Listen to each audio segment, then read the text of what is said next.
My name is Doreen Dengur. I'm Iraqi Jew from Baghdad.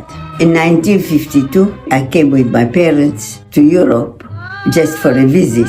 And my future husband came to see us. We were in Paris. And eventually, we got married. So my parents went back to Baghdad, and I came to London. In 1957, my father wrote to me. He said, "Would you like to come to Baghdad?" I said, "I can't because I have British passport and I'm Jewish. They won't give me a visa." I went here to get the visa.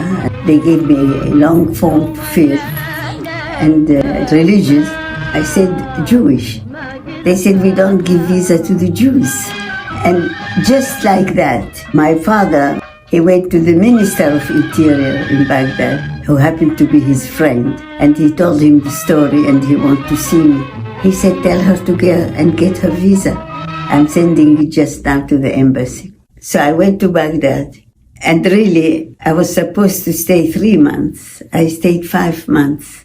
The parties that I had to refuse some because there wasn't enough time. And my brothers were there, my parents were there, to the extent my father said, "Wouldn't you like to come back with your husband and live here?" I said, "I'll tell him." And then it took only a year for things to go upside down. There was a revolution. I wrote a letter to my family, not knowing there was a revolution. And when my husband went out to the office, he phoned me immediately and he said, "Did you post that letter?" I said, "No." He said, "Don't post it." So at that time, we couldn't send letters for 10 days.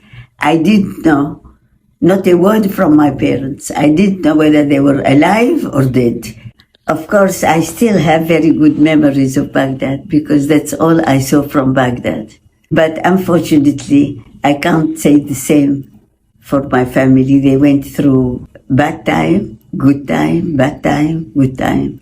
My brothers had to leave with their children. My parents stayed there till 1973. For a long time, they were not giving passport to Jews. So my sister, who was supposed to leave 2 weeks after them, was stuck there for 1 year.